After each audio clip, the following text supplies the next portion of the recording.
Hola oyentes de Radio Sefarad, volvemos a encontrarnos con Sergio Bacari, un Bacari suelto en las ondas. ¿Qué tal desde Israel? Shalom Jorge y shalom a todos los que nos están escuchando desde Israel. Hoy vamos a hablar de un tema que sabemos que a ti te gusta mucho porque, bueno, aquí en España nosotros tenemos un camino conocido desde la Edad Media que se llama el Camino de Santiago, que se recorren los peregrinos, pero en Israel se ha creado en las últimas décadas un sendero para recorrer el país, no con una misión de peregrinación religiosa, sino para conocerlo, para conocer Israel, ¿no? El Shvil Israel, el sendero de Israel. Cuéntanos. Exactamente. Shvil Israel es el sendero de Israel y es parte de un legado que nos dejaron los pioneros que llegaron a Israel, los sionistas, y también es una tradición que ya se relata en la Torá cuando nos describen como un pueblo nómade. A los judíos de por sí nos gustó siempre caminar, y cuando nosotros llegamos a Israel, Ben Gurión, el viejo, como le decimos, nos enseñó que para amar la tierra hay que convivir con ella de dos formas, trabajándola o caminándola. Como los líderes de Israel, él también fue un ejemplo, y siempre los líderes de Israel siempre toman la iniciativa y tratan de mostrarnos cómo hacer las cosas. Ben Gurión fue en contra de la opinión general, y al retirarse de la política, teniendo todas las posibilidades abiertas, junto con su esposa Pola, decidieron construirse una casa en medio del desierto, en un kibutz un kibutz recién nacido que se llamaba Sde Boker.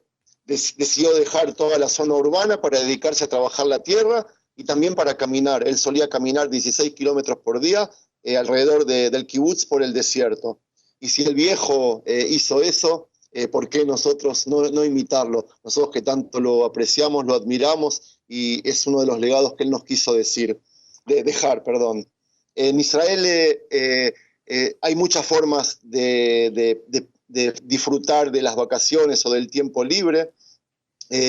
Nosotros los israelíes acostumbramos muchísimo a hacer paseos en pie, ya sea solo, con amigos, en familia, con bebés, con colegas. Hay muchos senderos por todo el país, algunos que tienen agua, algunos que son en subida, algunos en el desierto, otros en bosques. Hay senderos que se hacen de día, otros que se hacen de noche, otros en verano, otros en invierno. Está lleno de senderos por todo el país. Y yo creo que cuanto más caminás, más te enamorás del país, más lo sentís. Uh-huh. Y ahora sí vamos a hablar del sendero de Israel, del Shvil Israel, que es un sendero que comienza en el punto norte de Israel, en el Kibutz Dan, en el norte, en el límite con Líbano, y tiene todo un recorrido por todo Israel y termina en Eilat, o se puede hacer al revés, empezar en Eilat y terminar en el norte. No hay importancia en eso. Pero si el largo del país de Israel son de 512 kilómetros, este sendero abarca más de 1000.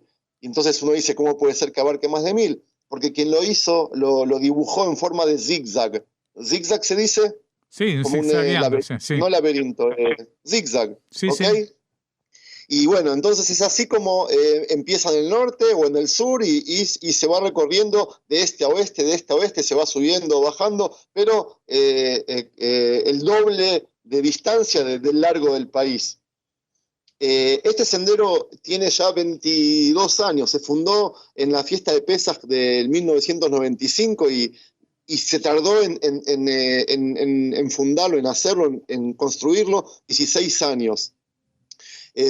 Para cada vez que se hace un sendero acá en Israel, y por supuesto que es un sendero símbolo del país, se tiene en cuenta la seguridad de los turistas o de los que lo hacen, la comodidad, que no dañe la ecología o la naturaleza, no molestar a los animales que viven por la zona, y además quieren respetar los paisajes para que nosotros los podamos disfrutar y no pase por zonas militares o de fuego y cosas así. Los senderos en Israel, por lo general todos los que se hacen en familia, están señalizados con 2 bandas blancas y un color en el medio, supongo que eso tú lo conoces, pero el sendero de Israel es el único que está señalizado con 3 colores.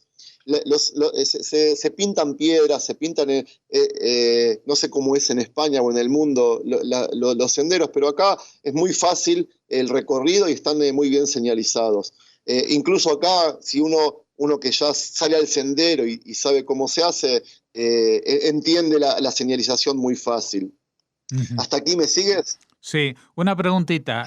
¿Solamente se puede ir caminando o se puede hacer también en bicicleta? Hay tramos que se pueden hacer en bicicleta, pero no todo el sendero. Yo creo que más de la mitad se puede hacer, está todo, por supuesto, señalizado, pero no.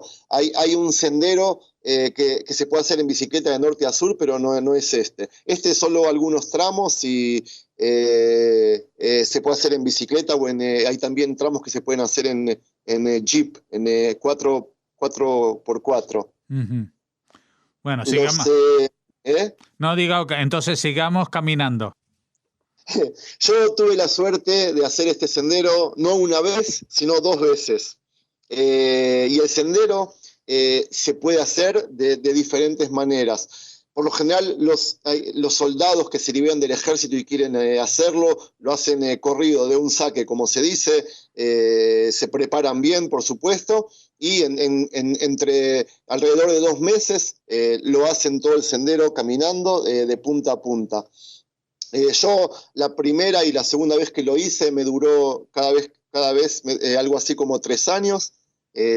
Uno lo programa, uno se prepara y nosotros lo que hacíamos, el primero lo hice con un par de amigos que ellos son hermanos de mi edad, teníamos también un poco de dinero y lo que hacíamos era recorrer cada 2 fines de semana, hacer un recorrido diferente de 30 kilómetros desde el punto que habíamos terminado. Y así teníamos programado cuándo ir en verano, cuándo ir en invierno, cuándo hacer el tramo de noche, cuándo el tramo de día, y fue una de las experiencias más lindas que tuve en mi vida.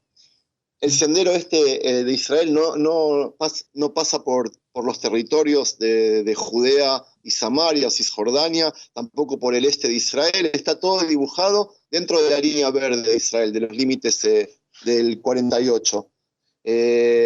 Y es tan lindo y tan atractivo que la National Geographic lo consideró dentro de los 20 senderos más lindos del mundo en su época, que es un orgullo para nosotros y yo creo que tienen razón.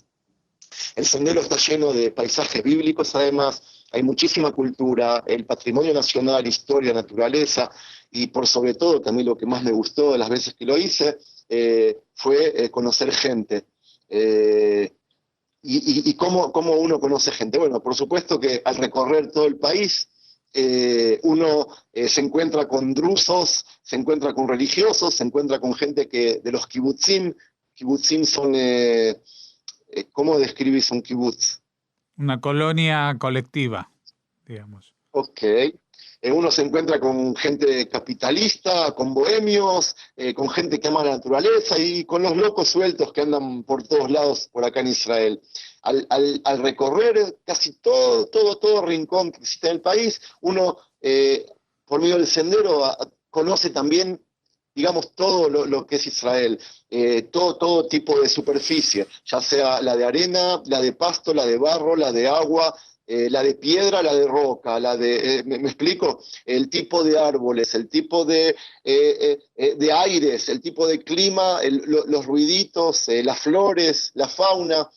Es una experiencia que súper importante también como una persona que ama la Tierra Santa. Y no lo digo solo de judío, esta es Tierra Santa para muchas religiones y muchas culturas también. Así, particularmente nosotros habíamos partido el sendero en 45 tramos. Ya lo teníamos programado, sabíamos cómo íbamos a ir avanzando y cada tramo está programado meticulosamente. Sabemos a qué hora empezar, cuándo comer, cuándo hacer el recreo, en qué temporada del año, como te dije, dónde dormir, etcétera. Nosotros la primera vez que lo hicimos de norte a sur, y la segunda lo hicimos al revés, de sur a norte. Y si se te ocurre preguntarme qué es lo que más me gustó de todo la experiencia de caminar el sendero, yo te voy a decir que son los llamados Malachei Ashvil. Malachei Ashvil significan los ángeles del sendero. Ángeles del sendero son las personas que el sendero pasa muy cerca de sus casas y ellos albergan a los caminantes que necesitan dormir una noche, 2 noches o lo que sea. Son una especie de casas que tienen estaciones, como estaciones de trenes, llenas de tips, de propinas que te dan para el tramo el que tenés que seguir, si es para el norte o es para el sur. Muchas de las veces nosotros combinamos con esas familias para dormir en sus casas y al llegar tarde ellos nos dejaban la llave de la casa afuera. Nosotros abríamos la casa, entrábamos, dormíamos, nos dejaban usar para comer un desayuno, y cuando nos íbamos ni siquiera los habíamos visto y le dejábamos una cartita que les decía muchas gracias. Y nunca los vimos, y es gente muy especial. Y no hablo solo de gente judía, estuvimos en casas dormimos en carpas de beduinos, en casas árabes, de árabes israelíes, con drusos, con charquesim, no sé cómo se dice en castellano, que son circasianos, se dice. Ok, sí, y de todo. Te juro que dormir y albergar, mucha gente no adentro de las casas, pero también afuera, como que preparaban una fogata, y ahí eran los puntos de encuentro, que nos encontrábamos todos los caminantes y nos dábamos propinas unos a los otros. Bueno, ¿propinas en qué sentido? ¿De consejos para seguir el camino? Propinas, consejos, tenés razón, perdón. Sí. Nos decían qué hacer cómo hacer cada tramo, y unos se ayudan a otros. El sendero por lo general se hace o en parejas o en grupos o en familias o como turismo organizado. Y todos hacen el mismo sendero, y cuando uno se va cruzando también, uno está caminando, se encuentra con uno que viene, y siempre son hermosos los encuentros, y eso fue lo que a mí más me gustó de hacerlo, conocer ese tipo de gente, porque yo creo que sin esa experiencia muy pocas veces hubiese tenido el beneficio, la posibilidad de entrar en la casa de una familia árabe que no conozco a que me alberguen. Uh-huh. Bueno, como siempre, nosotros ya desde los pocos programas que llevamos haciendo, siempre reservamos unos minutos al final para un mensaje especial sobre el tema que hemos tratado. Así que espero que también esta vez tengas algo que comunicarnos. Siempre tengo lo que comunicar, y me encantaría contar sobre este sendero muchísimas más cosas, pero bueno, esto ya se lo dejamos a los que nos están escuchando para que hagan los deberes y quieran investigar más sobre el tema. En el libro de Bereshit, de Génesis, Dios le prometió a Abraham que toda la tierra que alcance a recorrer a pie le pertenecerá. Yo cuando empecé el sendero ya amaba la tierra, pero sentirla, caminar por sus rocas, por su arena, por su tierra, por su pasto, por su barro, por lugares secos o lugares mojados, mirar los paisajes, sentir que quizás algún personaje mismo de la Torá estuvo haciendo el mismo recorrido, a mí me hizo llorar más de una vez, en más de un tramo. Y si algún día estás por acá, Jorge, y quieres sentir lo mismo que sentí yo, me encantaría acompañarte, hacerte de guía, y yo ya lo intenté con muchos amigos y muchos familiares, y muchos aceptaron el desafío, y créeme que no se arrepintieron. Pues yo acepto el desafío en cuanto pueda. Será un placer, Jorge. Gracias por darme la posibilidad de contar, y será hasta la próxima, ¿no? Será hasta la próxima semana, y mientras tanto, pues a todos los oyentes, cuando vayan a Israel, aparte de todos los recorridos turísticos que van a hacer con las guías a los lugares emblemáticos, por supuesto Jerusalén, conocer Tel Aviv, el norte, el sur, bueno, todo lo que tengan planificado, si pueden, rescaten un día para hacer por lo menos unos kilómetros de este sendero de Israel al margen de las grandes ciudades, al margen de los grandes mapas, pero para conocer la tierra muy de cerca, como nos lo ha descrito Sergio Baccari. Muchas gracias. Shalom, Jorge, shalom a todos.